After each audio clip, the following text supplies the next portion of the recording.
Let's learn the Harvest Home Hornpipe. This is one of the real standards of Irish music. It's a very simple tune, but it's a really good one for practicing good picking pattern on the banjo.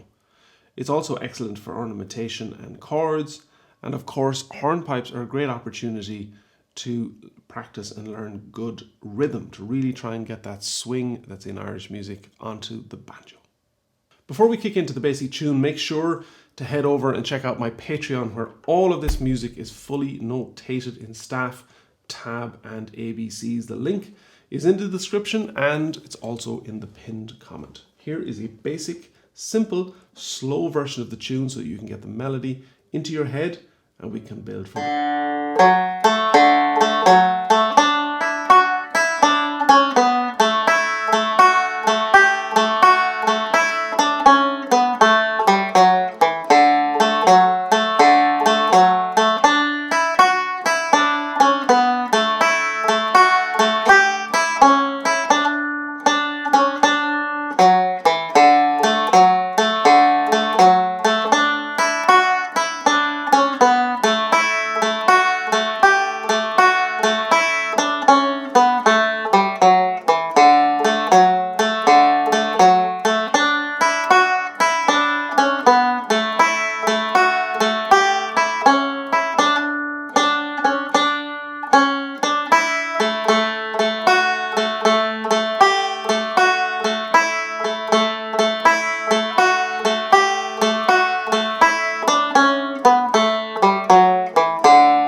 Okay, let's talk about picking.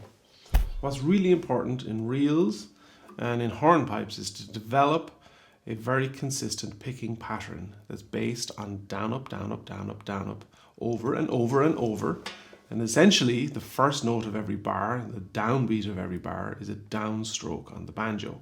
In reels and in hornpipes, because there are 8 quavers in each bar, basically 8 half notes, it's down on the first and the third. So it's down, up, down, up, down, up, down, up. And so therefore, if you have a long note, crotchet at the first note of the bar or the third note, that's a down followed by another down. And that's where sometimes it gets a bit confusing for some folks. So it's a down, down, up, down, down, up, or down, up, down, up, down, up, down, up. And you start to sound a little bit mad when you go down, up, down, up, down, up. But if your picking is regularized and is doing that on a consistent basis, then you are free to experiment and to vary that as you need to when you get into sometimes more complicated picking or more complicated ornamentation. But as a basis, down, up, down, up, down, up is a very, very good place to start. And this is a perfect tune for it because the first part is consistently down, up, just by the nature of the melody of the tune. And it also crosses strings quite a bit, so it's a really good way to practice it.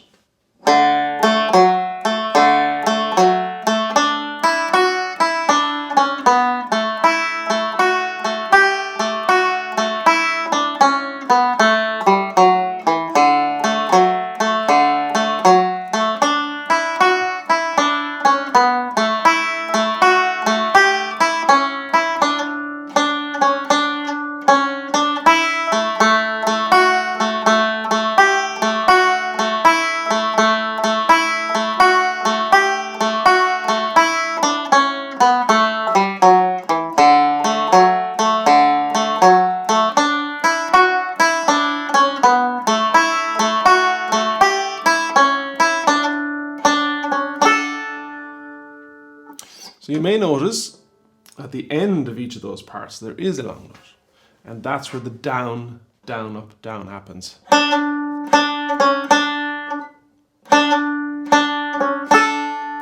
So most of the problems that I've seen over many years of teaching is banjo players who don't have a regularized picking pattern, so that they don't actually know what their right hand is doing because it's not doing the same thing all of the time. In a tune like this, for that first part, the first two notes are a D and an A. Logic might suggest that you would do two downs because your hand is traveling in that direction anyway. But if you do that, your next is a upstroke, but you're on a downbeat. And so if you're doing upstrokes on downbeats and downstrokes on downbeats and downstrokes on upbeats, it all gets very unhinged very, very quickly. So the best thing to do is just to create a very concise and consistent down, up, down, up, down, up picking pattern. If you don't do it naturally, you are going to have to work at it. And there are very simple exercises, and I've written a lot about these in the past, to embed that picking pattern into your playing. It might take a little bit of work, but it's so worthwhile, and I really, really highly, highly recommend that you spend time learning to do it. And the rules in relation to triplets and trebles are also based on this down, up, down pattern. So a treble, three notes, is always going to be down, up, down, and the note after it is also going to be a down.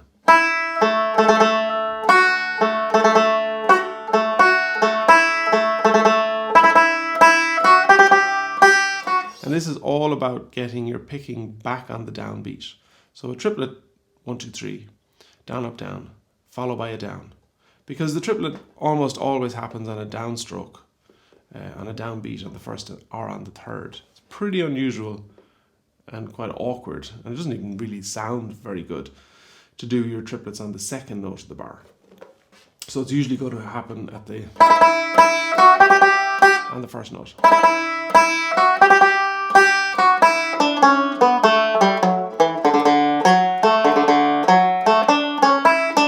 So down, up, down, down for your triplets and your trebles. And you won't go wrong if you're set to that. That's your basic picking pattern. And out of that, we will discuss it a little bit later when we talk about ornamentation. There are ways to vary that, but it's your foundation that you come back to every time so that you don't get lost, essentially. So that's picking. This is a great tune to practice it because it's very simple and you have that constant down, up motion happening and the string crossing. So this is definitely one to spend a little bit of time on. A little bit about rhythm. Good, swingy Irish rhythm. If you were to write Irish music out exactly as it's played, it would be this gigantic mess, almost unreadable, of dots and half notes and semi-breves and hemi, semi, demi kind of thingamajigs. It would make it almost unplayable, and definitely unreadable unless you were like some really exquisite classical musician, and even then you might lose the nuance. However, if you were to play Irish music as it is written, and this is one of the quandaries, of course, of the music itself, that if you give every note the value that it's written at, you would play it like a metronome.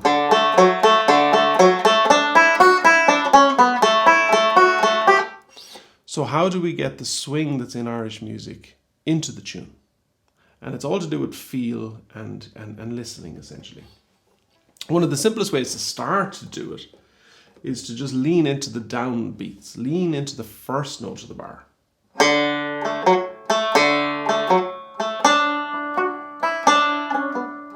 And for kind of crazy emphasis, what I want you to try to do, play and really lean in both physically and rhythmically into the first note of the bar, and then just touch the next three notes.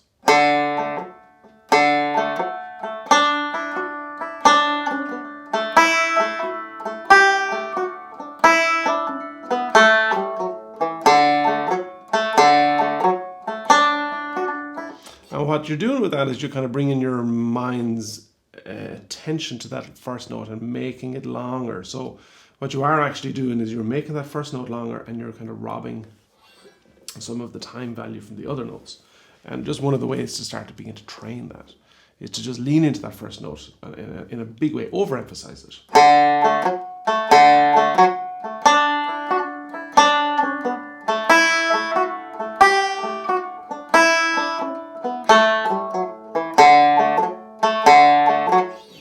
Then bring back in the other notes and just leaning into that first one.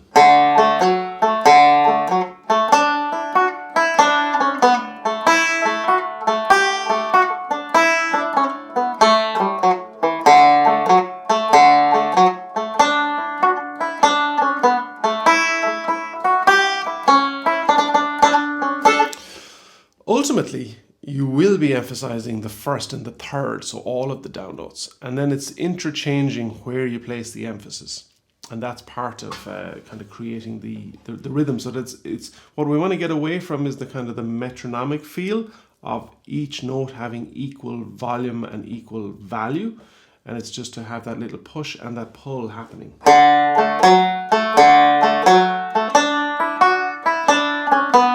So those first two bars are an interesting one to look at, right?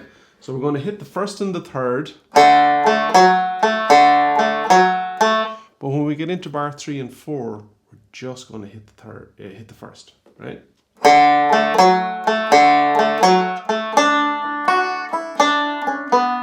So you have the 1 and 3 and 1 and 3 and 1, 1, right?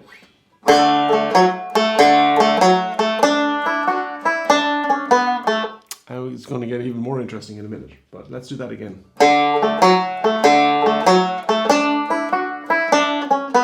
Can you hear it? Down, down, up, 1 and 3 and 1 and 3 and 1, 1, right?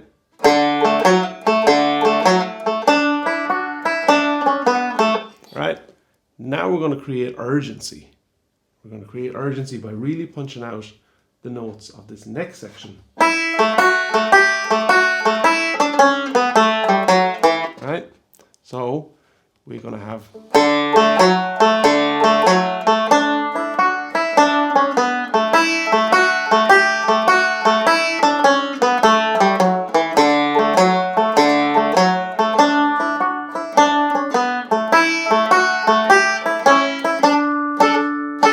Now I'm really overemphasizing it and playing hard into it so that you can hear the rhythmical changes. And I hope that you can. And when I write this out in Sound Slice, I'll put the little accent marks over the ones that I want you to just emphasize a little bit more, and we try to develop that swing and that rhythm. Even though this is quite mechanical in one sense because we are overemphasizing it, ultimately this is what creates the rhythm.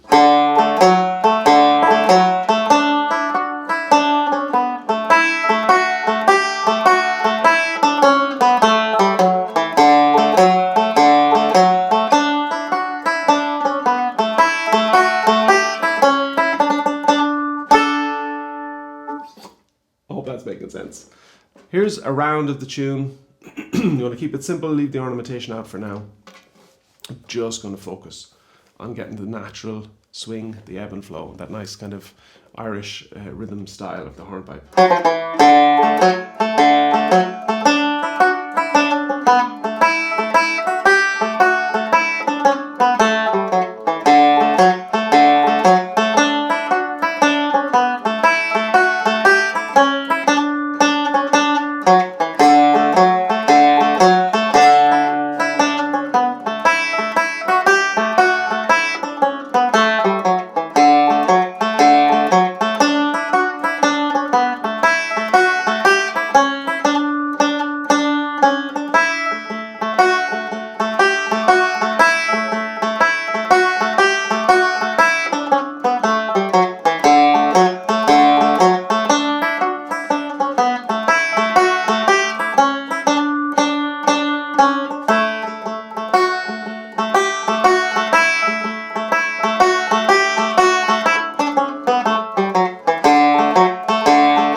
Ornamentation. Now normally a tune lends itself to simple ornamentation, and this, oddly enough, isn't one of them. And I think maybe the reason is because it's very full of notes and it doesn't have many crotchets or long notes inherently in the tune. And so the tune is very full of notes, and so we have to create the ornamentation, almost shoehorn it into place.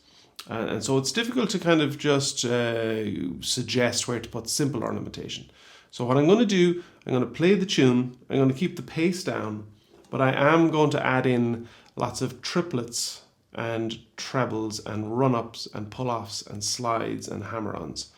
So it might seem a little more complex than perhaps we have done in previous tunes where we add very basic ornamentation.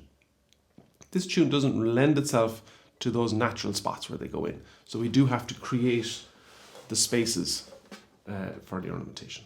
So here goes.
So first off, the run of triplets at the end.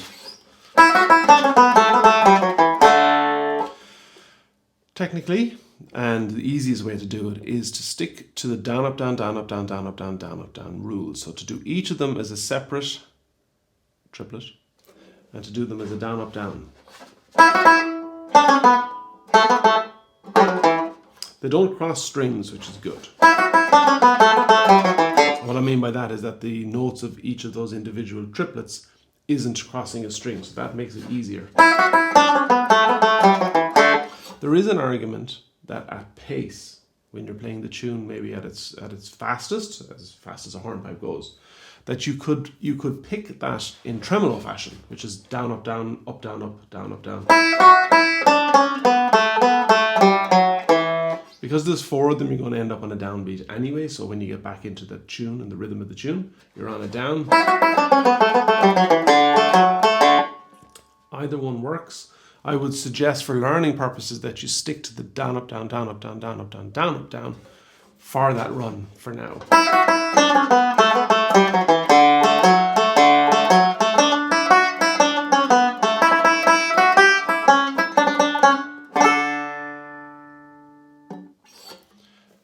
Here's a round of the tune a little bit faster, just so that I can not get caught up overthinking the ornamentation when I'm playing it slowly.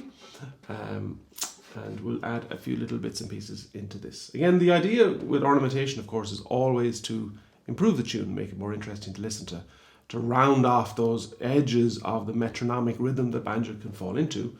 And that's the purpose, for me at any rate, of ornamenting a tune.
So plenty of things going on there.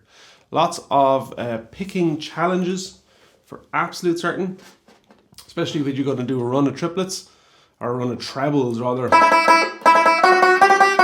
followed by a run of triplets.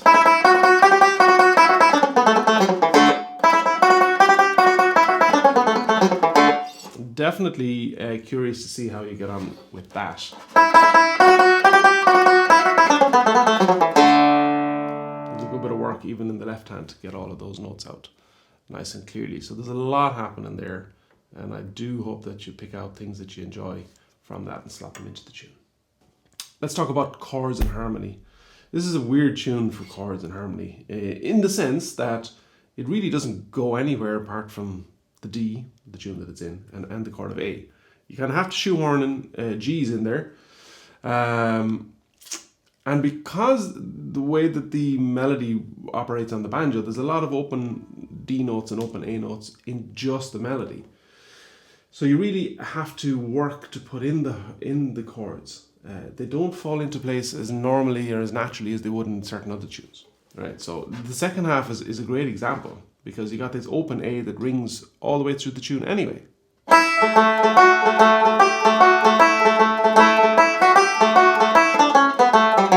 And then it goes back to the D.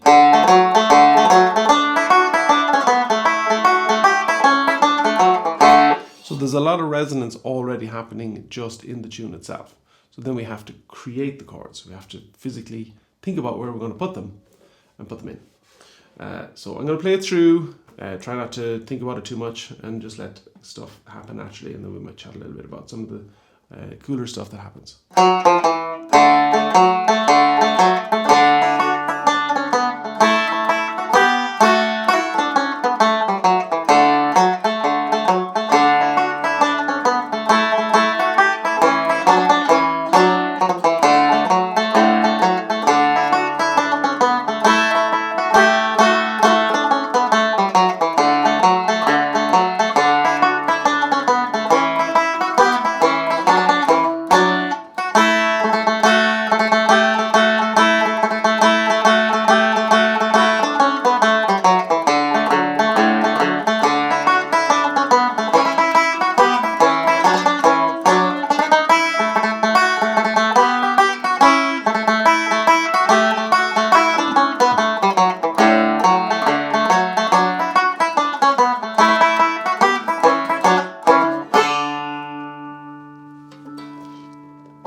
Alright, I'm going to bring your attention to two things. One, there's a good picking challenge in the second part, where we're going to hit being the wrong word, we're going to play all of the A's. So we're going to resonate that A all the way through, but we're going to, it's a case of bringing out the melody of the tune, but harmonizing each of the notes with the open A. So here's the melody without the chords.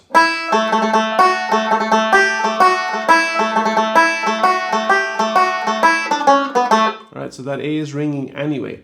Now we're going to double stop, as they say in the fiddle. We're going to double those harmony notes, those chord notes, all the way through that.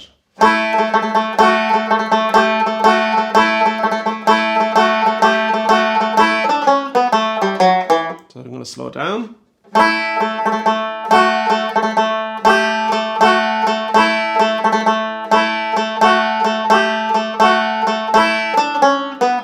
There's a good bit of work in that.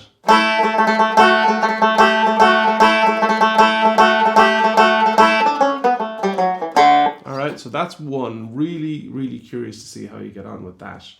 You don't have to tense up. In actual fact, when you go to play chords, it's better to play at half the volume of what you normally play at.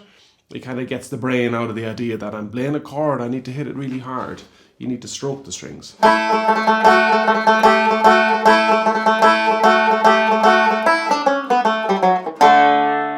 Alright, and the other one that I want to bring your attention to is, if you have become a convert to tuning your G up to A,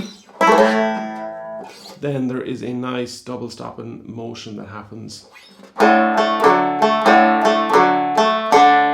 in the first part, or certainly at the end of each of the parts. So you got your double D's on the 5th fret.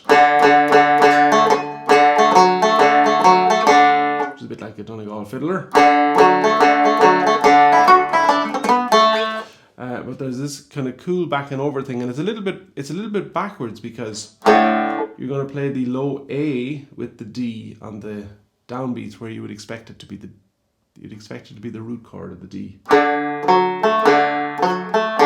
And instead we're going to put the A on it.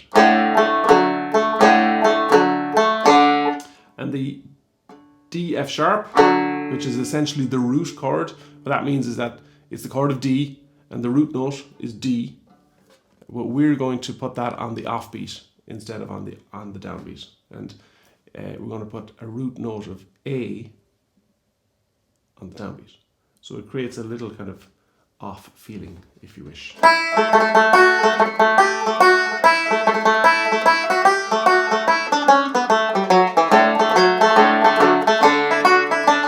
Helps if I hit them.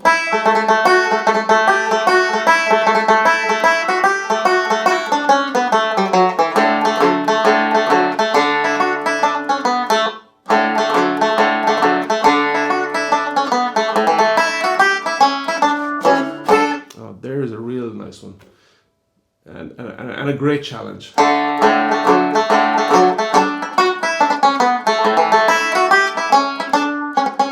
Do the sweep chord, it's down all the way. Chord of A, so A on the bottom, E, open A, and the open E. But to play each of the notes individually on a sweeping down chord and get it in rhythm,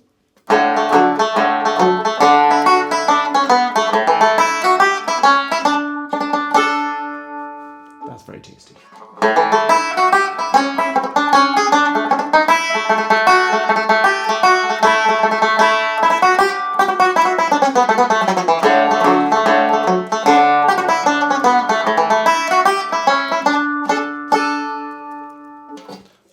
I've no idea how to notate that, but I'll try and figure it out.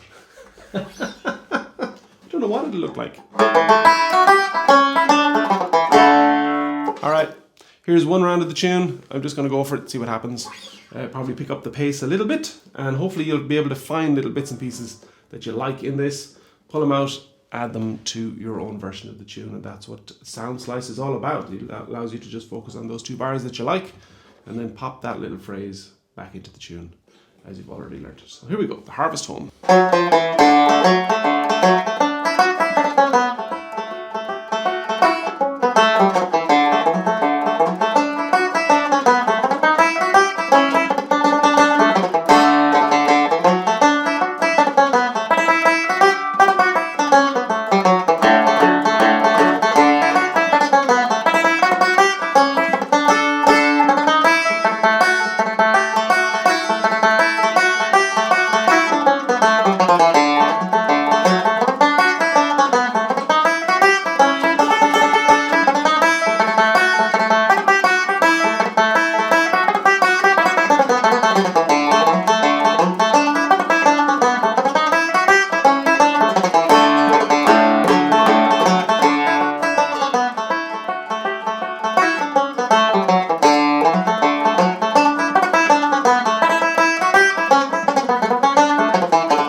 Thanks for watching.